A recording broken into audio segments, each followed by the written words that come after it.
there are about 18 presidential candidates, 18 of them, of various political parties.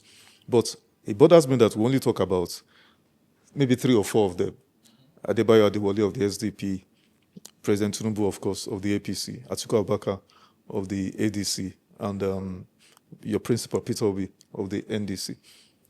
Okay, my good friend and brother, Showore, he's an activist, so he's always there in the eye of the... It's my elder brother. He has enormous respect. He's out there, of course. So what about the others? Why is nobody talking about them? Why are they not, active? It's natural. I think it's where the people gravitate towards. It's where public opinion gravitate towards, and then where people see that their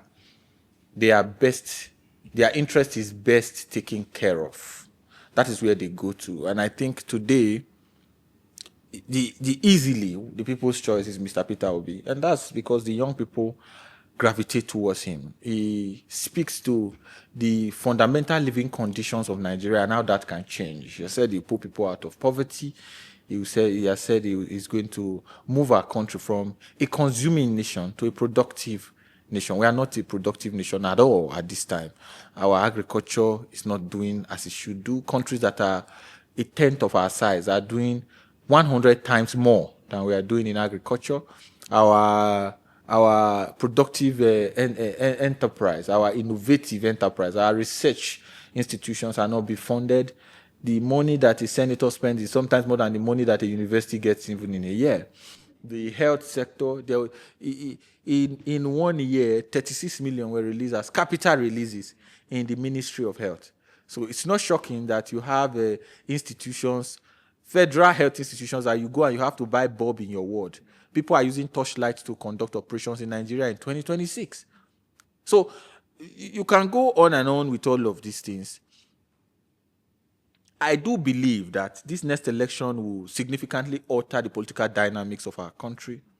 The people must take charge and pay more attention to the overall welfare of the country, because chances are that if we lose it, if we miss it in 2027, we are going to be in for a rough ride. And I must tell you, I have been privileged to hear people in power talk, because I've been across all of the political parties. I've been supporting people from once I believe in you, I just support you. I can tell you for a fact that most of these guys in power today are not bothered about you. They are bothered about the next private jet. They are bothered about the next vacation to Bahamas. They are bothered about the next house they want to buy in Atlanta. They are bothered about the next penthouse they want to buy in Dubai. They want to go on the next boat cruise. That's why the president bought a yacht, bought a new private jet. Things that you don't need. They are accumulating money primitively. The president's security vote alone is some of the state. It's about 4 state budgets. The governors are not even far behind in this. My governor just a few days ago took a few of his friends and went to London, purportedly to look for foreign investors, as if foreign investors are missing. Foreign investors are not missing. If you get your micro and macroeconomics policy, economic policies right, foreign investors is like bee and honey. They will come. But you see this governor, they gather themselves, they travel abroad. Same with the president. He has traveled more than any other president if you compare in comparative terms with the time he has spent in office. Let me ask you, you said everybody's backing Peter Obi. What facts do you have for that this is the time for Peter Obi? What gives you that? What's your empirical data to back that up? I can tell you for a fact. Some may dispute this, but there is the truth, and there is the perception that people create or that people are able to manipulate. The truth is that Mr. Peter Obi, even in 2023, defeated President Bola Ahmed Tinubu. But that's not the reality now. INEC said he did not win. That's win. not the reality, because the judiciary confirmed that he did not win. That's not the reality, because those who are supposed to be the umpire did not play their role well. And the man, being a gentleman, decided that he was going to go through it because he's used to litigation. He's used to going to court to assert his authority.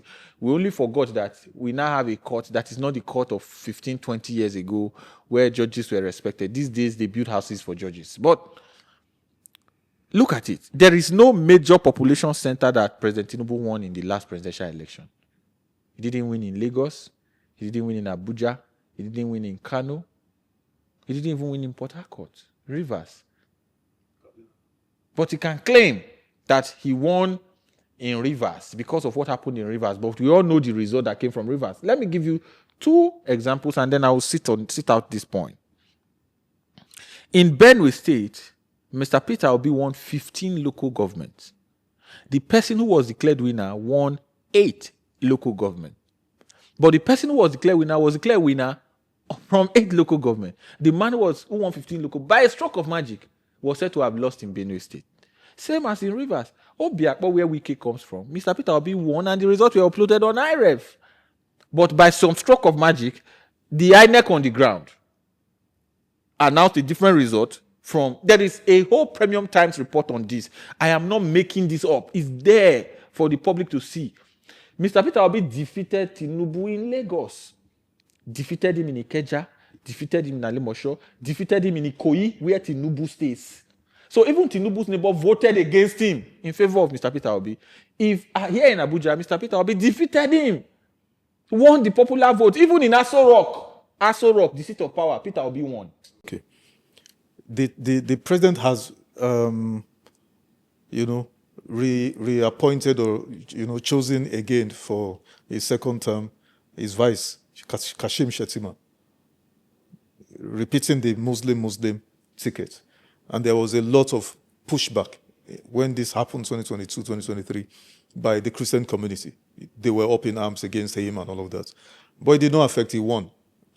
What's your take on this? He was announced the winner. What's your take on this? There's the joy of victory and there's the illegitimacy that comes with grabbing, snatching, and running with it. What you are referring to as winning is grabbing, snatching, and running.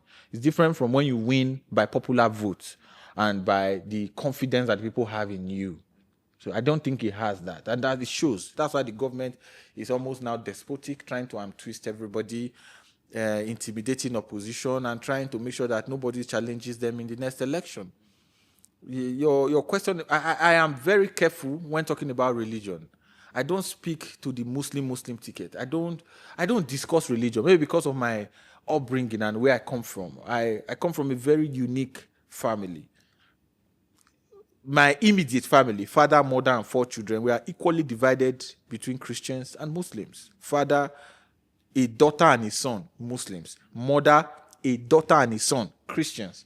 So if you say, let us fight the Muslims, I will start that battle from within my family. If you say, let us fight the Christians, the battle will also start from within my family. But to answer your question, I think everybody has now left him alone because the glory, even the little glory he had, has departed from him. The glory, the little, whatever was left of the glory he had, because there were some of us who still assumed that because he was a pro-democracy person, we now know that to be a horrible lie because he hasn't proven it. The credentials don't show in his leadership. We could get reforms through him. We could get free and fair elections through him. We could get basic decency in government through him. But he has proven to be exactly opposite of everything that we expected to get through him. So that is why the glory has departed from him. The bishops have spoken. The Catholic bishops have spoken. The Anglican bishops are speaking. The Northern Christians are speaking. The Pentecostal leaders are speaking. The Muslims are beginning to speak, and more will speak. And in the fullness of time, this government will wake up one day, look back and discover that Nigerians have moved on without them. Nigerians will move on without them. That's a statement of fact in 2027. Okay. What is the pathway, clear pathway for Mr. Peter Obi and the NDC towards the presidency? What is the pathway, clear pathway? Give us facts. Mr. Peter Obi will win 90% of the vote in the southeast of Nigeria. In the southeast, okay. Mr. Peter Obi will win at least 80% of the vote in the south of Nigeria. Edo, Delta, Bayelsa, Rivers, Cross River, Akwa Ibom. What percentage now? 80%. Wow. We have two very good leaders. Mr. Seriake Dixon, the Senator Seriake Dixon, the leader of the NDC, is from Bayelsa. He's a very decorated politician. And Mr. Peter Obi is very popular, even in Edo State, where I come from. I see the governor, claiming, insinuating that he will give the president 2.5 million votes, whereas the total number of registered voters in the last presidential election was 2,250,000. Want to manufacture extra 250,000 from thin air, but that is the level of delusion. That's the level of delusion of the APC. The people of Edo State and the South Nigeria will vote enormously for Mr. Peter Obi as president. Now, in the Southwest, Mr. Peter Obi will defeat the president. In the Southwest? In the Southwest. In Lagos, he defeated him last time. Okay, so... The people of Osun are seeing what the president is doing to them, having seized their location for months now. Mr. Peter Obi will defeat him there. In Ibadan, where we have Shey Makinde, their children were kidnapped the other day. And the president did not even visit to say sorry. He will defeat him there. But eventually they were released under him. Were they not supposed to be released? Were they supposed to be kept forever? And in fact, the people who were released have come out to say that government hand was not so much in it. I don't like to believe that. I like to know that my government is powerful enough to solve problems. But people that really say, no, government... No, the principal has said that, yes, it was the government, the principal, the military and all of that. And she, heaped huge praise on the president. Have you heard from the other persons? There's a radio of course, program. I need you to I listen to that. it. No, I listen it's to important. I don't listen to curated information because this government is the government of propaganda. But that person, because of the over 57 days in captivity, something, I'm just saying, maybe. Okay. Maybe. I think so Southeast, 90%, South, 80%. Don't forget ADC VP candidate, Rotimi Amechi. He's a strong man. He will lose in Ubima. I hate to say it, but he will lose in Ubima. Oh, even his own locality. You will see it. Quote me anywhere. I have enormous respect very for early him. morning. Are you sure he didn't take something that is... I have a lot this of... early in the morning. But he lost the last time. Rotimi Amechi, as a strong man of Rivers politics. As a sitting minister in Buhari's cabinet. I've not even mentioned Wike. Yes, as a sitting minister in Buhari's cabinet, yes. He lost in Rivers. He was there last time. Now, was he not there last time? He lost. I mean, these are the issues. But even you have questioned the veracity of those figures. Let us go to the North Central. Okay. So in the Southwest, I'm looking at 55 to 60%. For who? For Mr. Peter Obi. In the Southwest, not Lagos. He's winning in Lagos. He's winning in Lagos already. Lagos is the power. We had more votes in Lagos than they counted for us.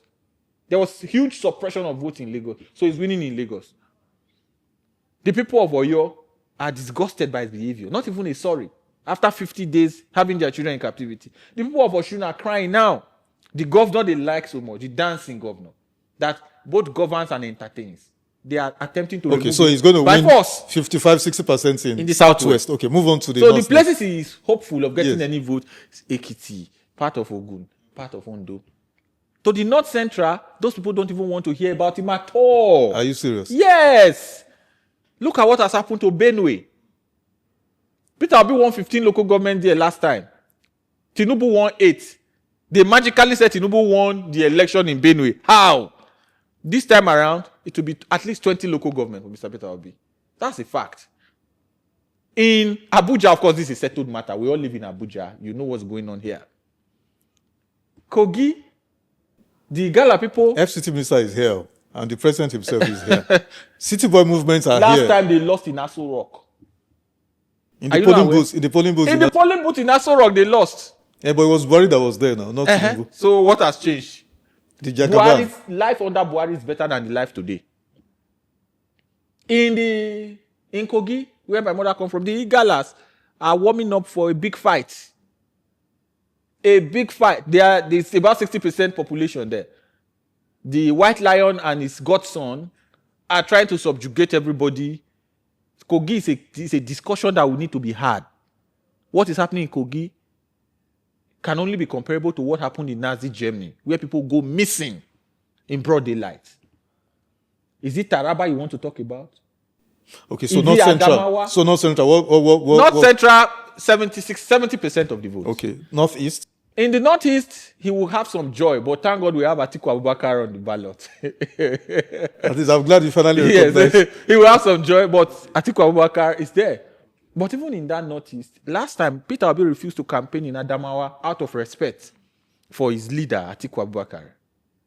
But he got 100,000 votes. Do you know how many votes Tinubu got in Anambra?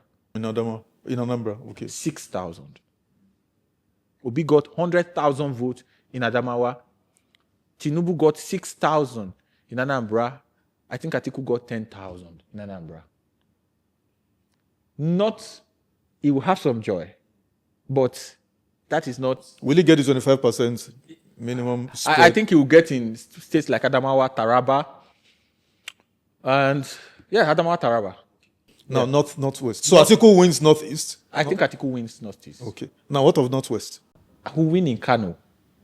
You win, okay, because of Kwakwanso. Kwankwansiya Amana. Who win in Kano? Easily. Okay. And Easily. in fact, if there's any vote I am sure will be protected, it is the Kano vote. I am sure, I can tell you from today, that the Kano vote will be protected. What about the remaining 6 states in Northwest? Yes, the president may have some joy, but thank God we have Atiku. That's where Atiku comes in. He's the joker.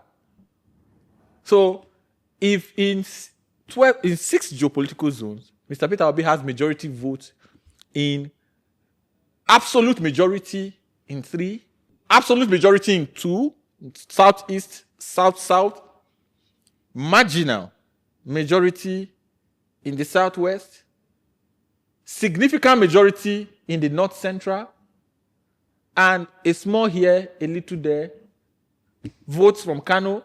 So look at all the major population centers: Lagos, Rivers, Kano. So it's home and dry. In a free and fair election. So Mr. Peter Obi is the next. In a free and fair election, it is a settled matter. Okay. The only hope, and this is important, so that our people don't rest on their oars. The only hope for the Tinubu administration is to deploy a rigging machine. Even that, we are now working hard to nip it in the bud. We know the president cannot campaign, does not have the verve to campaign. Campaign has not started. By 19, you will see campaign. We are going to go to at least the 109 senatorial districts in Nigeria. Mr. Peter Obi will go. Not just the 36 states. Not just the 36 states. 109 senatorial. At least. At the very minimum. Wow. We will campaign to people in their bedroom. We will talk to them. We will mobilize 109 senatorial districts. 109 senatorial districts. You have the mandate of your principal to say this on air. We are part of the campaign. We are part of the campaign council. We are young people. Why do you think it goes around with young people? Have you seen anybody who is 75, 80, running around with him? He goes with young, dynamic, erudite Nigerians. We have them in abundance. Young people. We have our senior sisters. We have our elder brothers, our elder sisters, elder brothers, we the younger Nigerians, and we are all there with him. So we have the energy to go. Ononuga cannot go. Ononuga cannot go. Tinubu cannot go. Shetima cannot go. They will not even be able to do the 36 states of the federation. They cannot campaign. You can't say that for sure. You know. We shall see. Anyway, 2 weeks is just around the corner. It's just by the corner. We'll see all of these players. Yes. I have been with Peter Obi, and we went to 4 states in one day.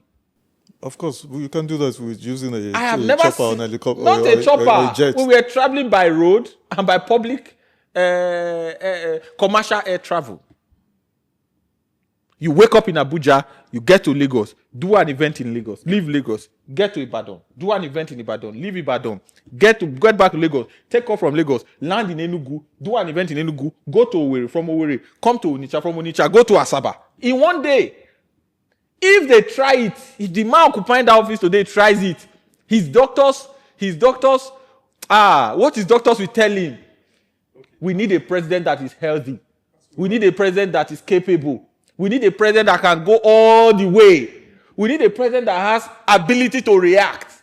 Not the one that gets to the airport and say, I need to leave here in 10 minutes so there's no light in your airport. I can't sleep in Some Jos. would argue that the job of the president, I had an elder statesman, a politician sat here and said the president's core function is to achieve through others. It does not have to be jumping all over the place.